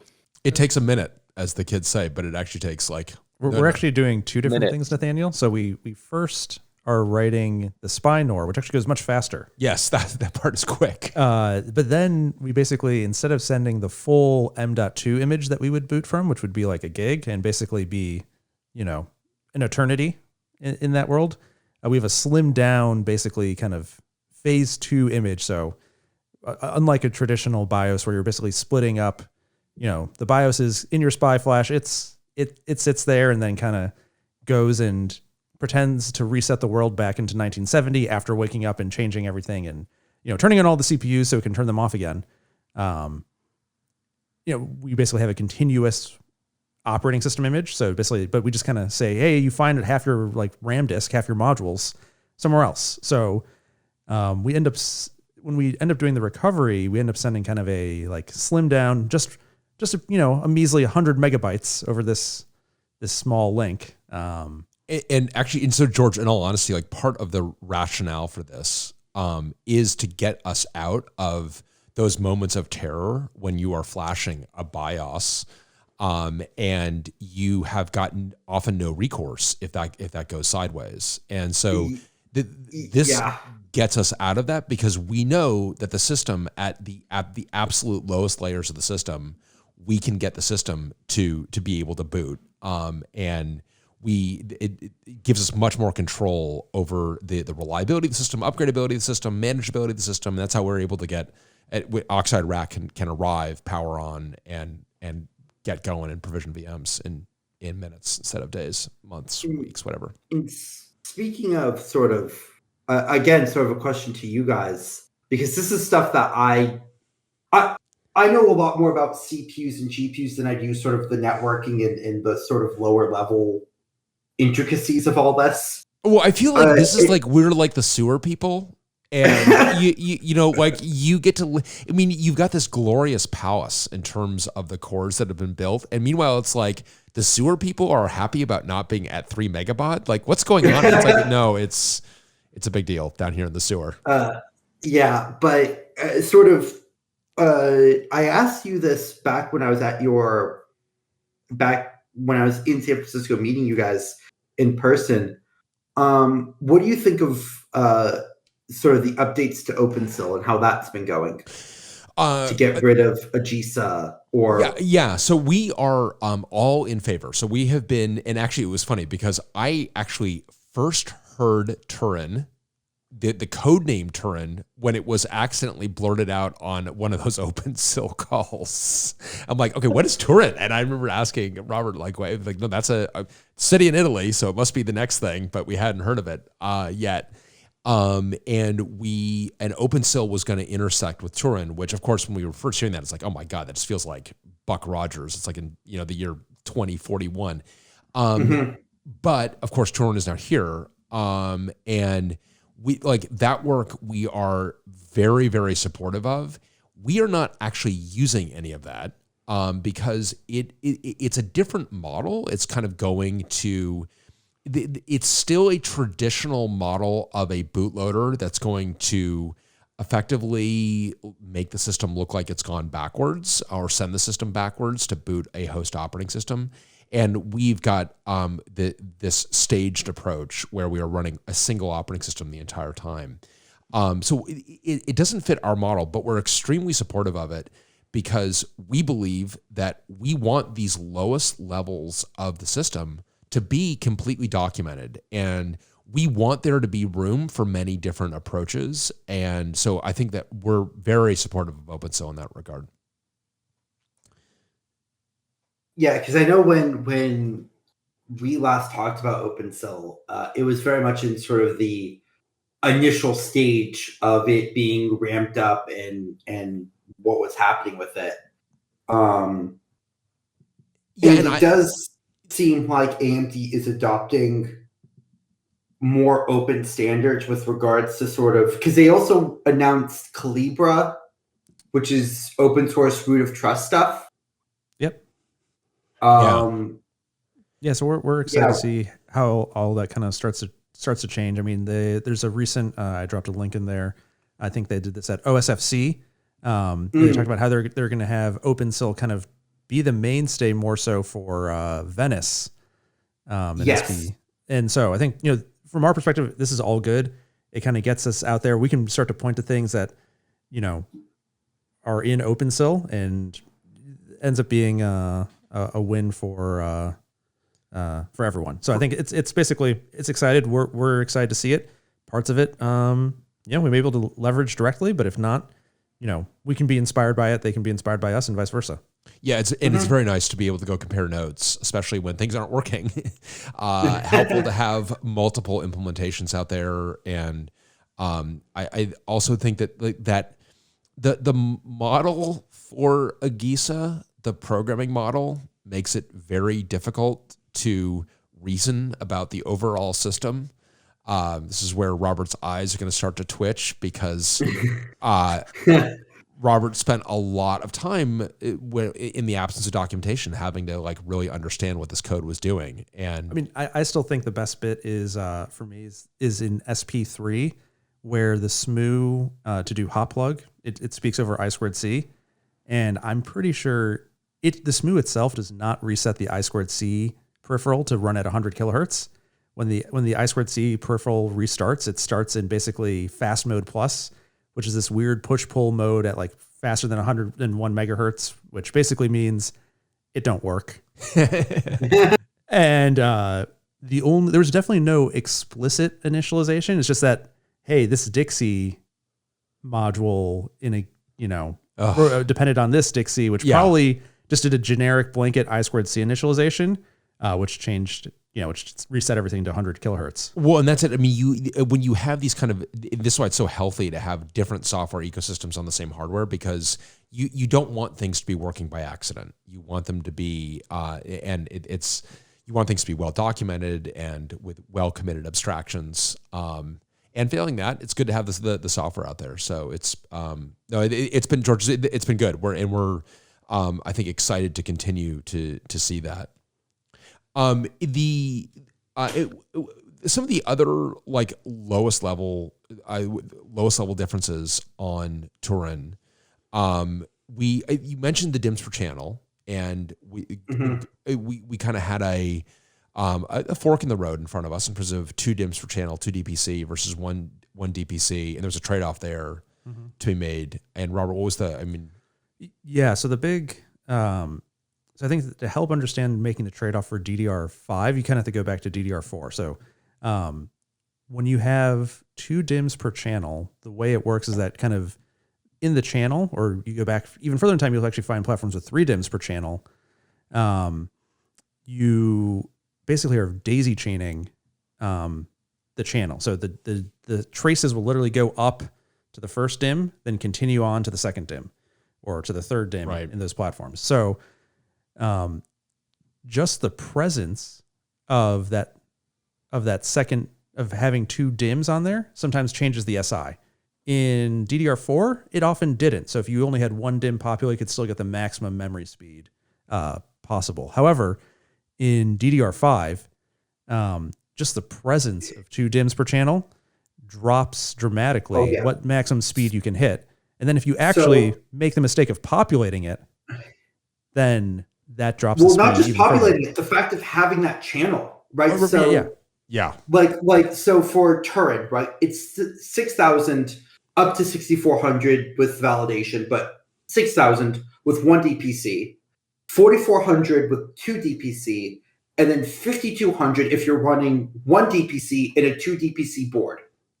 Yep, so the fact of just having that second channel, you're losing a whole bunch of your memory clocks. Yeah, then for us, so then the other big change is that from SP3 to SP5, you went from 8 channels to 12 channels. Yeah. And so just for us, since we're kind of have this half-width system that's, I guess that's, what about, I don't know, one of the other, I don't know, Eric, Nathaniel, do you remember what the width is on PCB is that? 10 inches wide. Yeah, 300 millimeters is what I was going to say. The PCB is, 10 inches, so 300 millimeters-ish. So basically, we were in a place where you could fit 16 DIMM slots, but you weren't going to make 24 DIMM slots magically appear in the space of 16, not unless you got very creative. So we ended up saying, okay, between that and the fact that you now had 96 gig and 128 gig RDIMMs without going to 3DS, which means you can actually purchase them and pay for them without, a lot of blood money, then, or really you're not basically fighting against the GPUs and HBM, which means you can actually get them. Then that kind of put us down to, okay, well, you want the memory bandwidth. That's definitely one of the big values here, and the memory latency for a number of applications can definitely matter, and you can still get to capacity in other ways. So that's kind of how we ended up kind of going at a kind of 12 channel 1 DPC kind of configuration. Because we looked at saying, okay, was that better? The other option was, hey, 8 channel 2 DPC, and that just kind of seemed kind of the worst of all worlds. It seemed like the worst of all worlds. I think that the 12 channel 1 DPC move is probably the right move. I do like that AMD is giving the option for a 2 DPC setup with all 12 channels. But I could definitely see how people would really want, especially if in the future we go to say 16 memory channels. There's no way you're doing 2 DPC on that. Right. Yeah. Right. We're going to have to go to 1 DPC. Now, stuff like MRDIMMs can help with capacity and bring back that sort of 2 channel capacity, or the capacity that 2 DIMMs per channel will get you. But yeah, I think the 2 DPC the writing has been on the wall for it for a long time now. When I think just in general, when we had a trade-off where we'd have to give up memory latency, we have always felt that memory latency is really important. You want to get maximum. You want to minimize memory latency, and you don't want to take a hit there. Yeah. Well, in the DDR4 world, where you went from 3200 to 2933, yeah, it was a very easy price to pay. If you were telling me to go from 6400 to 6000. You probably could make that. You could probably convince yourself that is actually worthwhile. But 5200, 4400. That's a lot farther from 6000. It's a big It's a big chunk to take out. And in terms of MRDIMMs, because this is a domain where Intel is still basically because we're pre-JEDEC standard on MRDIMMs, right? Yeah, go, George. Let me get on my soapbox for about 30 seconds, because Intel's MRDIMMs on Granite Rapids is not the JEDEC MRDIMMs. They are different. It's essentially just MCR DIMMs relabeled, which made me tear my hair out because they're not technically compatible standards. Yes. Yes. So I wanted to scream and shout and let it all out, as the famous song goes, because that was utterly infuriating to me, because you're saying you have MR DIMMs, but they're not really MR DIMMs, the JEDEC spec. So you know, George, what I love about Oxide and Friends is when it comes to the soapbox of a DIMMs being not being per JEDEC standard. There's actually a line at the soapbox here at Oxide and Friends. There's actually this is the because this is a soapbox. Robert, you know this soapbox. You've been on the soapbox. And it's frustrating, but MRDIMMs, I think when they are JEDEC standard, right? Because they will be. The MR part of it is there. I think then once the questions, as that slowly enters the market and memory controller support and, seeing the cost, assuming you can get the cost not to be ridiculous, because volume is definitely one of the big parts of the DRAM business. But, for us, because we have a platform that's not trying to scrunch everything into a 1U, a higher DIMM just means a new thermoformed airflow shroud. Right. And that's pretty easy to go fit in. For us, the added height is not a problem. For other platforms and other chassis, you could be kind of SOL. Yeah. Well, I think that, one of our kind of big revelations, and again, this is not due to us, I think the other hyperscalers done this as well, but that you actually the way to have maximal density is not necessarily to have maximal physical density, that you want to open up some room for airflow, and you can actually get higher density by using a little bit more space, and being, the rack is 9 feet tall, and so we using some of that, trying to use some of that space to get higher density. Actually, could you just talk about backdrilled vias for a second, Eric? Just because you mentioned it in the chat. I don't know, George. Do you know about backdrilled vias? This is truly amazing stuff. I don't. Yeah. Yeah. I'm sure somebody will put a link to what the definition is in the chat as well. But basically, whenever you design a circuit board, a circuit board is essentially a set of two-dimensional layers that are interconnected in a third dimension. So it's kind of like 2.5D. And so to interconnect between these layers, you have what are called vias.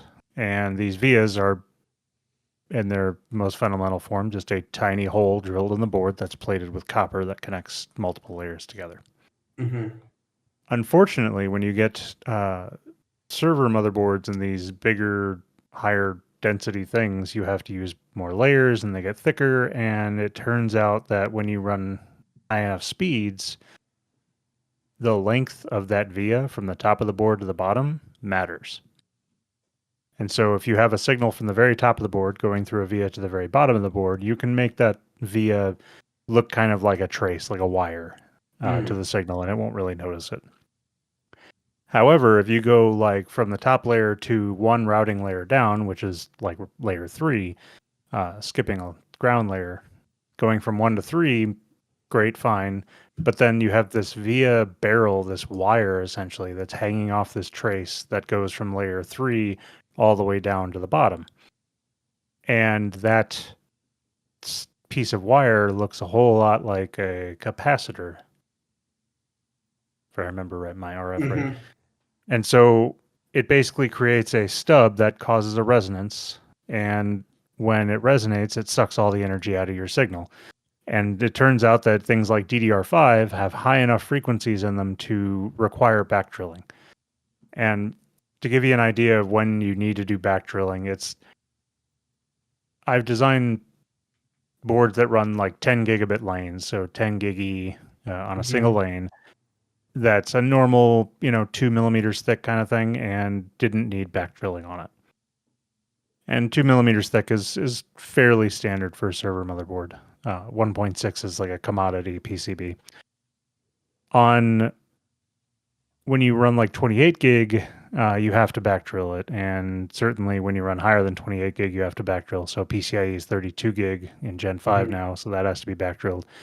But what's crazy is even DDR running at, 6 gig per lane, 12, double data rate, whatever.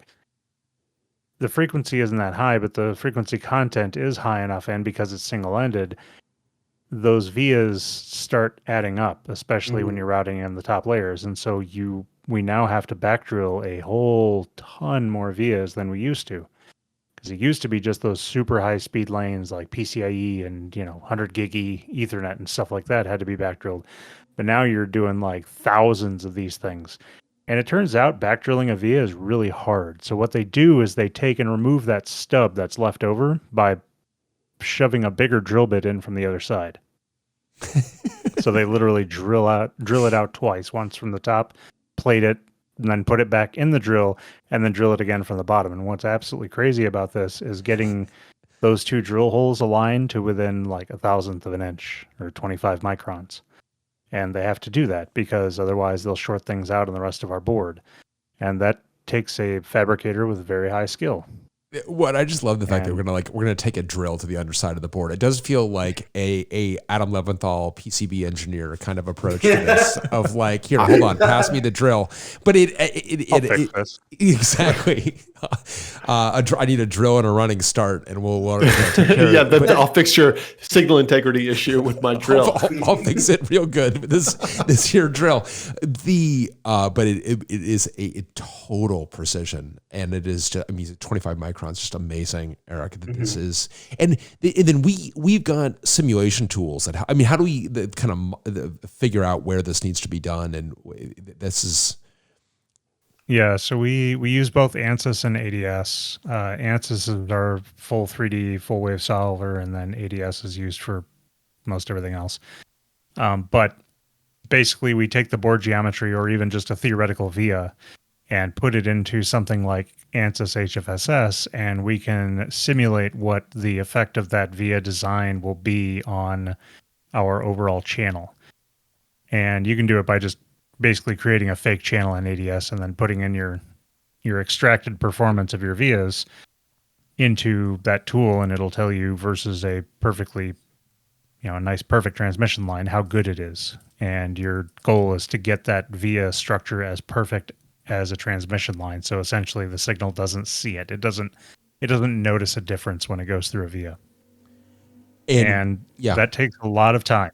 And a lot of simulations. Well, I was just going to tweaking vias around like thousandths of an inch here and there. And I was going to ask, like, these F-series parts may be actually relevant for you, Eric. Oh, you and Tom. And yes, yeah, exactly. In the ANSYS side of things, it's a per core license, and I think we have like a license for like 10 cores or something. So, like on my personal machine, when I run ANSYS, I got the I can't remember the part number offhand, but it's the 12 core variant of the AM5, the Zen, I think it's a Zen 4.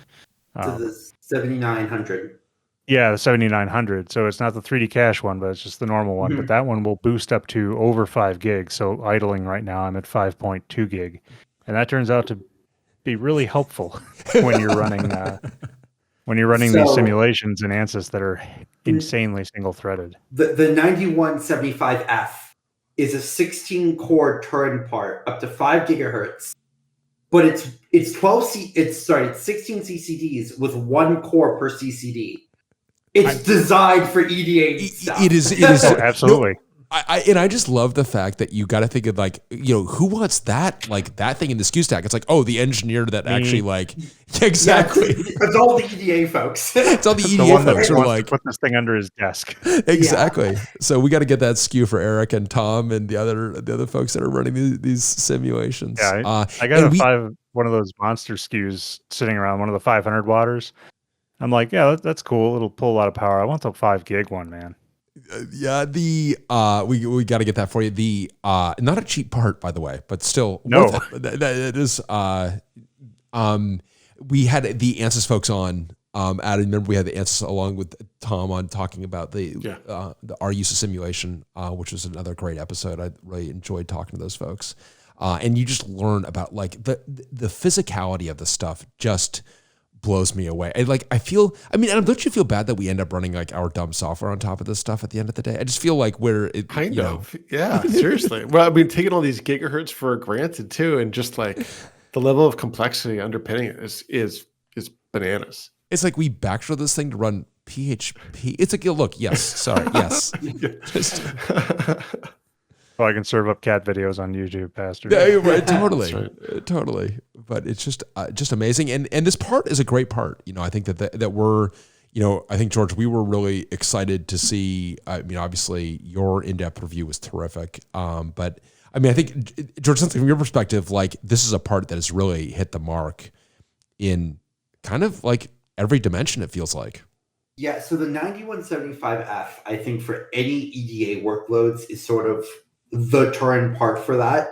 Then you have the 9575F, which to me feels like the drop-in replacement for all the OEMs for Genoa. You just take out all your Genoa chips and you put that in, and it's just you get better ST, so single thread and sort of low thread count workload performance to the 9654, so that's the top end Genoa SKU, but basically just as good multi-thread performance at similar power pulling, similar power numbers. So to me, that feels like the drop-in replacement. Yeah. And then the big boys, the 9965 and the 9755, those are the top end big performance that the hyperscalers and all the people who can use that power will grab. Right. Yeah, and I think that we are going to be. I think another thing that we're looking at is partnering with Murata and getting, for those folks that actually do want to go more than 15 kW per the rack, which was our original design target, but which felt very aggressive in 2019. But then I think it feels like NVIDIA's like, that's like 2 GPUs now. I can get that in 4U. Exactly. Yeah. I can get that 2U.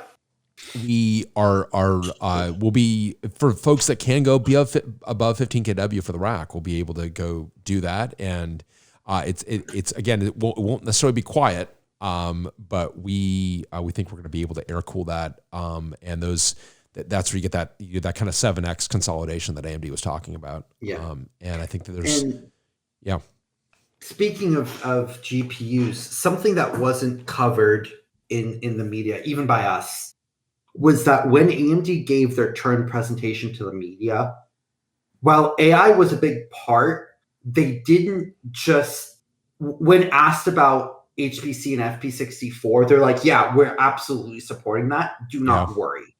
And that was sort of a big relief on my shoulders, because it was like, thank God you're not just talking about AI.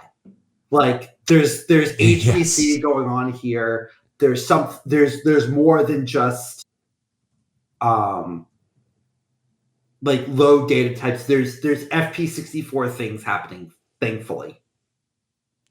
Yeah, and I think that we're excited for the AI workloads too, and I think they're going to get a nice pop from the AVX 512, certainly the 512-bit data path there, and you're going to see a lot of those. There are nice pops to be had, we think, but you're right, it was not just AI. There are, as it turns out, other.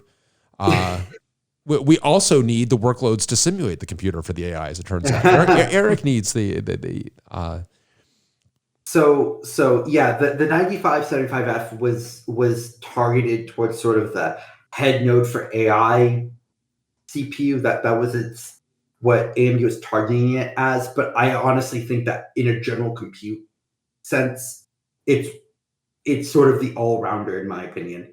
Yeah. So.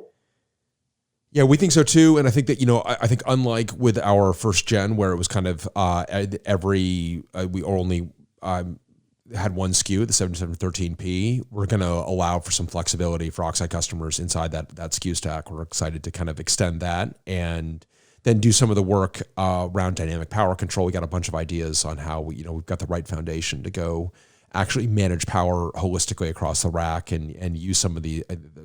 We got a lot of stuff to go, a lot of knobs to turn, and I think it's going to yield a pretty great product. I mean, the hats off to AMD for sticking the landing. I mean, we are definitely wedded to AMD in a lot of ways in terms of our lowest level of platform initialization and so on. So we're always relieved when they execute well. And made the right decision in 2019. Yeah. And sort of wrapping up with Instinct, because there was a lot of people were concerned about the APU chip, which I think you and I had talked about. Yeah, we talked about the APU. We're hitting all the sympathy cards here. So hold on. Yeah, so now I need, hand me the other sympathy card now. So I think there was some misunderstanding or was misheard in what was said. Because when I went and I asked for clarification after the presentation, what it sounded like was they aren't making APUs every generation right now because their customers see sort of the X SKUs as the AI chip and the A SKUs as the HPC chip. So all of the big hyperscalers are only looking at the X SKUs. Yeah. And it's like when you have to fight between the hyperscalers and this slightly more niche part, it's like, yeah, unfortunately that will win. But from what I was able to gather, they do see the APUs as the future for not just AI, but for HPC and moving forward. So they are continuing development. There's no ending going on.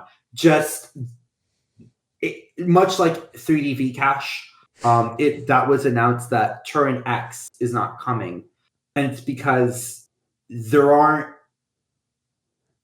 the cadences are different and there's certain dials that you get to pick, so to speak.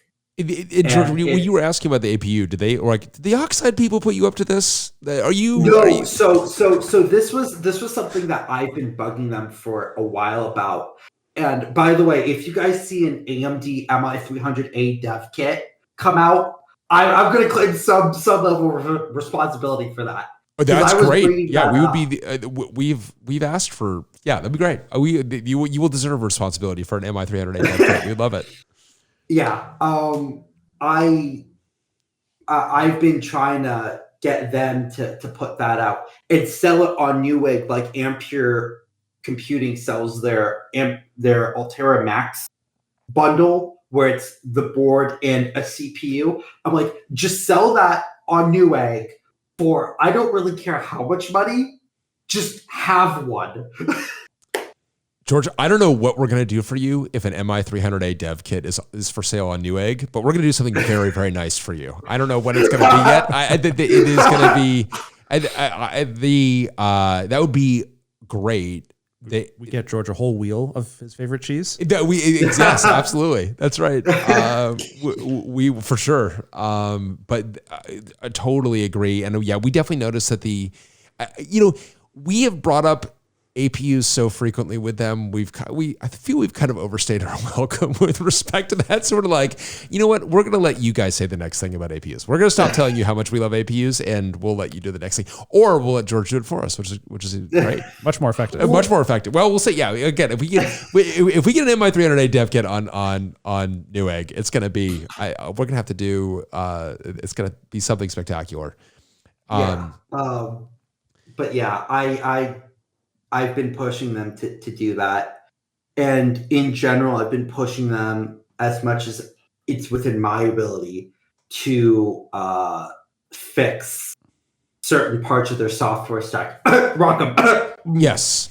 Yeah. Yeah. Well, and I think and just actually honestly with OpenSil, I mean, I think one of the things that we really like about AMD is it's a company that doesn't it listens, and like they know what the right direction is. It takes them a while to get there sometimes because it's a big vessel, and but I mean, I remember when we were getting Naples stood up way back in the day, and there was a lot that was still needed to be done, but you could see that, like, okay, this is on a trajectory that's really interesting, And then with Rome, it's like, okay, this has just got a lot more interesting. And it was clear to us in 2019, Robert, that they were on a trajectory, or they were surpassing Intel effectively. And then obviously with Milan and with Genoa and now Turin, I mean, it's like we've seen them like continue to execute.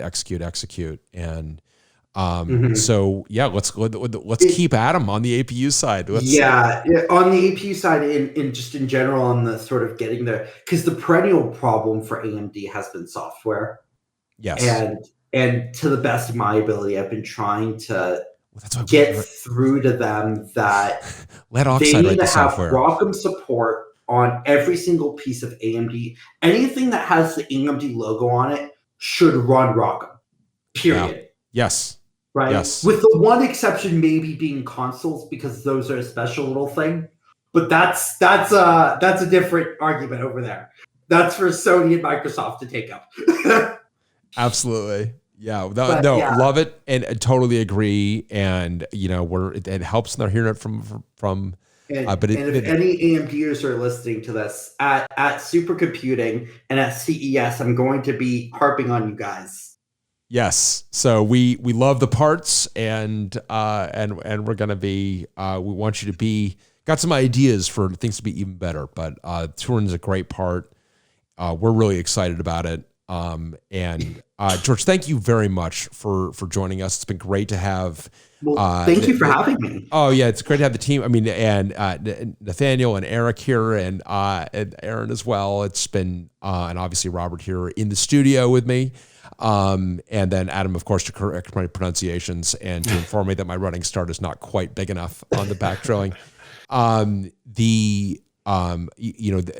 it's been, we're really excited about our forthcoming sled. One of the things we're excited about is, of course, you're going to be able to taking a Turin sled and putting it into an unused cubby in an Oxide rack that has Milan sleds, and just have the whole thing just work. So we're really excited about that. And onward, great part. And George, thanks again. Really, really appreciate it. And thank you all for joining us. I guess Bryan, speaking of excitement. Speaking of excitement, we do have one very exciting announcement. That's right. Take it away. dtrace.conf. We're back. So dtrace.conf is our approximately quadrennial Olympics-like. They need the Olympics theme in here. The That's Olympiad has arrived. Our last Olympiad, 2020, was... I'm sure there'll be no copyright violation on the YouTube video if we do that. So we started in 2008, did it in 12 and 16. We're excited for 2020, canceled, and now we're back. So we're going to put the link in the notes. Link is going to go out to the folks who are here live, but is December 11th coming right up. So it's going to be an unconference. It's going to be an unconference. If you were a dtrace user, you want to come hang out at Oxide, we are going to charge you for tickets. Not going to charge you too much money, but we do have to charge you something. Otherwise, it'll be immediately consumed by teenagers. Teenagers will consume every ticket if we don't charge you anything. So very limited supply. So hop in there if you're interested in joining us. Yeah, it's gonna be. Adam, I'm really excited for this. This is gonna be fun. Oh, it's gonna be great. I mean, I feel like it's rude for me to say it's my favorite conference, but I've always loved it. I've loved it. It's been terrific. And it's gonna be, it's gonna have a different complexion and flavor this year for sure. It's gonna be a lot of fun. So, I'm looking forward to it. That's for sure. That's right. I know, Robert. You got to. Everyone is just like, okay, what do I need to get done now? Before I've got until December 11th to get my. But we got a lot of things to talk about. So. It's gonna be fun. So join us, dtrace.conf 2024. And I will not violate any more copyrights by humming with your humming. I think we dodged the bullet on that one. I don't know that it was so recognizable. Exactly. That's awesome. All right. Well, George, thanks again. Thank you, everybody. And see you at dtrace.conf 2024.